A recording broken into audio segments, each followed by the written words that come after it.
골프닥터 유프로입니다. 지난 3회에 걸쳐서 퍼팅 동영상 레슨을 했습니다. 오늘 네 번째 시간입니다. 지난 3회에 걸쳐서 했던 숏퍼팅, 롱퍼팅, 롱롱퍼팅 치는 방법을 여러분이 집에서 또는 연습장에서 일주일 정도 연습하시면 필드에서 큰 효과를 보실 수 있을 겁니다. 자, 그러면 오늘 네 번째 시간에는 이러한 배운 퍼팅법이 왜 필드에서 잘 안 맞는다고 하시는 분들이 계실 겁니다. 그거에 대해서 제일 많이 일어나는 세 가지 부분에 대해서 설명을 드리겠습니다. 먼저 공이 지나치게 많이 나가거나 이 탑법대로 했는데 덜 가시는 분이 있을 겁니다. 먼저 공이 덜 가는 경우에서는 본인의 탑법이 리듬과 북을 치는 타이밍과 맞지 않는 경우입니다. 제가 말씀드린 탑법의 기본은 반대 둥, 북 치는 타이밍과 반대 둥, 공이 맞는 타이밍이 반대 둥 소리와 딱 소리가 일정하게 나게 하는 타이밍을 맞추는 게 핵심입니다. 그런데 반대 둥 딱 이렇게 소리가 반대 둥하고 딱 소리가 일치되지 않을 때, 그러니까 좀 느리게 움직이는 거죠. 어깨가 빨리 안 움직이고 팔도 빨리 안 움직여서 반대 둥 이렇게 따로 놀게 되면은 거리가 덜 나갈 수밖에 없게 됩니다. 두 번째로 거리가 너무 지나치게 많이 나가는 경우입니다. 공을 지나치게 세게 때린 거죠. 세게 때리는 원인은 손목이 탁 많이 꺾여서 그렇습니다. 퍼트에서 제일 많이 일어나는 제일 가장 나쁜 탑법의 전형이 손목을 쓰는 겁니다. 이 손목을 제어해야만 퍼팅을 잘할 수 있게 됩니다. 자, 드라이버로 보여드리겠습니다.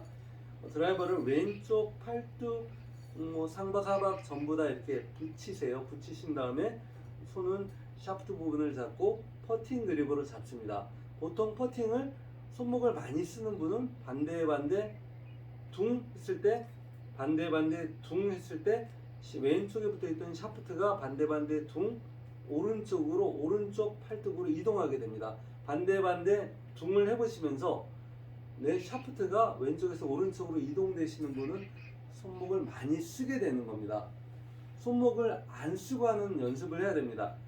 자, 손목을 안 쓰고 반대 둥 북치는 타이밍에 맞춰서 반대 둥을 했는데, 저 같은 경우는 왼쪽 팔뚝에서 샤프트가 그대로 유지되어 있습니다. 이렇게 안 떨어졌죠.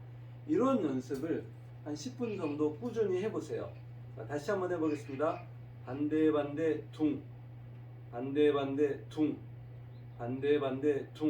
북을 치는 타이밍과 손목이 안 쓰는 거를 체크를 하면서 맞춰주셔야만 일정한 탑법을 구사하실 수가 있게 됩니다. 첫 번째가 일정한 탑법을 잘 구사하기 위해서 손목을 안 쓰는 거, 퍼터에서 제일 중요한 요소라고 할 수 있게 있습니다.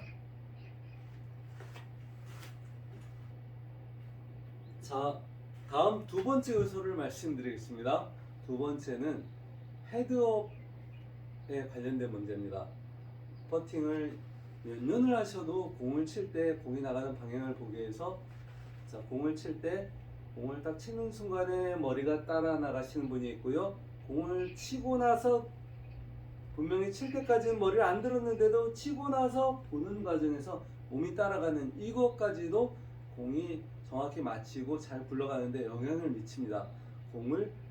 공이 치는 거에 영향을 안 받으려면은 공을 치시고 나서 머리를 따로 들으셔야 됩니다. 공을 하나 둘 치고 셋 넷 이렇게까지 늦게 드시면은 공을 치는 데는 영향을 안 받겠죠. 그러나 우리가 하나 둘 치고 셋 넷 이런 식으로 머리를 들게 되면은 공의 굴러가는 방향을 확인을 못하기 때문에 좋은 감각적인 요소가 많이 배제가 됩니다. 그래서 저는 이렇게 하기를 권하겠습니다. 자, 일단 오른발 20 벌리고 왼발 10 벌린 상태에서, 자, 저는 추임새를 이용한 헤드업 안 하는 방법을 설명드리겠습니다. 저의 탑법은 반대 둥이었죠. 반대 반대 둥 하고 거기다가 추임새를 붙이겠습니다. 추임새는 아싸입니다. 아싸, 아싸. 앗에서는 공을 계속 쳐다보고 계시고 싸에서는 공이 굴러가는 거를 눈으로 확인하시면 되겠습니다. 아싸, 아싸. 자, 연결해 보겠습니다. 반대 반대 둥 아싸. 반대 반대 둥 아싸. 반대 반대 둥 아싸. 이렇게 따라 하시면은 공을 칠 때까지는 헤드업의 영향을 전혀 받지 않고 공을 친 이후에 공에 굴러가는 상태를 확인하실 수 있습니다.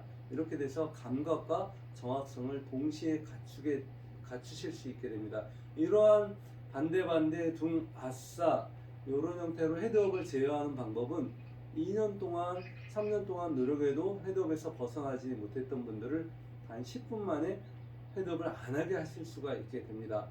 또한 이러한 헤드업을 안 하는 반대 반대 둥 아싸 아싸를 이용한 헤드업을 안 하는 방법은 기타의 30m 전후되는 어프로치 안쪽에 있는 모든 어프로치 샷과 퍼팅 샷에서 다 똑같이 활용할 수가 있게 됩니다. 어프로치와 퍼팅에서 활용하는 법은 똑같이 그냥 하시면 되는데요. 나중에 어프로치 레슨할 때 보시면 되겠습니다. 마지막으로 다시 한번 보여드리겠습니다. 자, 반대 반대 둥 아싸, 반대 반대 둥 아싸. 앗 상태까지는 공을 보시고 싸에서 고개를 돌리는 아싸, 먼저 아싸, 아싸, 아싸 이 연습을 하시고 이어서 반대 반대 둥 아싸, 반대 반대 둥 아싸 이렇게 하시면은 헤드업에서 자유로워지실 겁니다.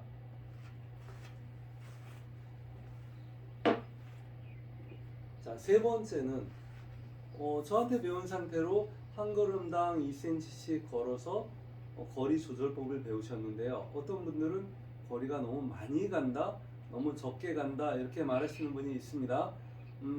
일단은 기본적으로 아까 타법에서 설명드렸듯이 반대 반대 둥 하는 타이밍에서 손목을 많이 꺾으시면 많이 나가게 되고 반대 반대 둥 딱 이렇게 타이밍이 안 맞으시는 분들은 거리가 덜 나게 될 겁니다. 먼저 타이밍 맞추는 연습과 손목이 안 써지는 연습을 아까 설명드린 대로 먼저 하셨는데 그래도 거리가 많이 나가거나 적게 나가는 거는 이제 그린의 영향입니다. 필드에 가시면은 그린이 빠른 그린이 있고 보통 그린이 있고 느린 그린. 빠른 그린을 정의하자면은 뭐 2.9, 3.0, 뭐 2.8까지도 빠른 그린의 영역입니다. 보통 그린은 2.67 정도 되는 그린 빠르기가 보통 그린으로 보통 생각하시면 되고요. 2.4 정도 전후의 그린은 좀 느린 그린으로 이해를 하시면 됩니다. 이 그린 빠르기에 따라서 10에서 15% 공이 굴러가는 거리가 달라집니다. 그러면 이거를 일반적인 곱하기 2 계산법을 일반적으로 모든 거에 똑같이 적용됐을 때 그린이 빠른 경우는 지나치게 많이 가게 되고 그린이 느린 경우는 덜 굴러가게 됩니다. 예전엔 제가 그린이 빠른 경우에는 곱하기 1.5를 한 적도 있고 그린이 느린 경우는 곱하기 2.5를 계산해서 뭐 예를 들어 2.5 곱하기 13걸음 13 계산이 너무 복잡하죠. 이렇게 계산했던 적도 있었습니다만 이 그린 빠르기를 어떤 식으로 쉽게 조절을 하느냐 이거를 계산을 하느냐에 대해서 저 최근에 하고 있는 방법을 설명드리겠습니다. 자, 보폭을 가지고 조절합니다. 우리가 그린에서 걸어보기 걸음수를 체크하기 위해서 걸어보게 되죠. 보통의 그린에서는 일반적으로 우리가 걷는 큰 걸음으로 걷습니다. 크게 걷는 거죠. 하나, 둘 이렇게 큰 걸음으로 걷습니다. 큰 걸음의 보폭은 대략 80cm로 정의하시는 게 좋습니다. 그리고 빠른 걸음 같은 경우는 90cm 정도로 좀 표가 많이 나는 형태의 걸음입니다. 경보를 하듯이 표가 많이 나는 형태의 걸음이고 그리고 느린 그린에서는 일반적으로 가볍게 산책 나가는 보폭으로 걸으시면 됩니다. 산책 나가는 보폭으로 하나, 둘, 하나 이렇게 가벼운 걸음을 걸으시면은 보폭이 한 70cm 내에 느린 그린에 해당하는 보폭이라고 보시면 됩니다. 이렇게 첫 홀에 가서 캐디한테 그린 빠르기를 물어보신 후에 한두 홀 오늘의 그린 빠르기는 느린 큰 걸음이냐 보통 걸음이냐 아주 큰 걸음이냐 이렇게 세 가지로 구분해서 보폭을 측정하시면은 그리고 나서 타법은 어떤 그린이든지 간에 반대 둥 하나의 빠르기에 의한 타법으로만 하셔야 됩니다. 그린이 느리다고 그날은 타법이 빨라지고 세지거나 그리고 또 그린이 빠르다고 타법이 느려지고 살살 친다 이런 개념은 좋지 않습니다. 타법은 반대 둥 오로지 하나의 타법만 가지고 보폭을 이용해서 그린의 빠르기를 계산을 하셔서 적용하시고 그래서 모두 한 걸음당 곱하기 2를 해서 치셨을 때 홀컵에 쉽게 잘 붙일 수 있게 되는 겁니다. 이렇게 그린을 빠르기를 이용해서 그린을 이제 걷는 방식을 설명드렸는데요. 그린이 빠른 경우에 대해서 한 가지 더 말씀드리겠습니다. 그린이 빠른 경우에 90cm 정도의 보폭이 너무 부담스러우신 분들을 위한 겁니다.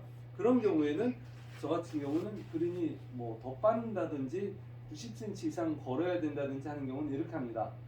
하나, 둘, 셋, 넷, 다섯, 여섯, 일곱, 여덟, 아홉, 열. 다섯 걸음 다음에 여섯 걸음을 다섯 걸음으로 계산을 하고 그 다음에 12걸음을 10걸음으로 계산하고 이렇게 6걸음마다 5걸음으로 구령을 붙여서 계산하는 법입니다. 다소 헷갈리시는 분도 있겠지만은 하나, 둘, 셋, 넷, 다섯 그 다음 또 이렇게 다섯으로 계산해서 계산을 하시면은 보통의 한 80cm의 큰 걸음으로 아주 빠른 그린의 보폭을 계산하는 방식으로 활용하셔도 됩니다. 한번 복잡하지만 따라 해보실 분은 따라 해보셔도 효과를 얻으실 겁니다. 자, 이렇게 세 가지 법에 대해서 설명을 했습니다. 첫 번째는 타법에 관한 것, 손목을 안 꺾는 퍼터에서 제일 미스 많이 하는 손목을 안 꺾는 법에 대한 연습법을 설명을 드렸고요. 두 번째는 헤드업을 안 하는 연습법, 반대 둥 아싸 하는 방법을 설명드렸고, 세 번째는 보폭의 느린 그린은 대충 70cm의 보통 걸음, 보통 그린은 80cm의 큰 걸음, 그리고 빠른 그린은 90cm 정도의 아주 큰 경보하듯이 걷는 걸음을 이용해서 전부 다 곱하기 2를 이용해서 백스트로크를 계산하는 방식으로 거리 조절을 하시는 것을 설명드렸고요. 거기다 한 가지 덧붙이면은 그린에서 경사가 있는 경우에 볼이 많이 휘게 됩니다. 이런 경우에 우리가 되게 이제 변곡점이라는 부분을 설정을 해서, 변곡점이란 거는 커브를 그리는 퍼팅 라인에 제일 이제 꺾이는 부분을 설명을 하는 겁니다. 뭐 그런 거는 본인이 상상을 하셔도 되고, 뭐 물동이로 그린에 물을 뿌렸을 때 물이 어떤 식으로 흘러내릴 것인지를 상상을 해서 본인이 공이 굴러가는 커브를 한번 이제 상상을 해서 결정을 하시고요. 변곡점보다 항상 10cm 또는 심한 경우는 20cm 우측을 보고 치셔야 됩니다. 변곡점을 향해서 치시게 되면 항상 아래쪽으로 흘러내리게 됩니다. 아래쪽으로 흘러내리는 퍼팅을 아마추어 라인이라고 하죠. 변곡점보다 10에서 20cm 우측을 보고 치시게 되면은 들어가지 않더라도 홀컵 주변에 멀리 벗어나지 않기 때문에 그 다음 퍼팅을 쉽게 처리하실 수 있게 됩니다. 이러한 것까지 참고하시고요. 뭐 기타 여러 가지 라인 보는 법이나 여러 가지 것이 있겠지만은 제일 중요한 거 이렇게 서너 가지 정도만 체크하시고 퍼팅을 하시면은 누구든지 조금 노력을 하시면은 30개까지도 퍼팅을 치실 수 있게 됩니다. 보통 35개까지는 쉽게 치실 수 있습니다. 자, 열심히 따라해 보시고요. 이상 골프닥터 6프로였습니다. 감사합니다.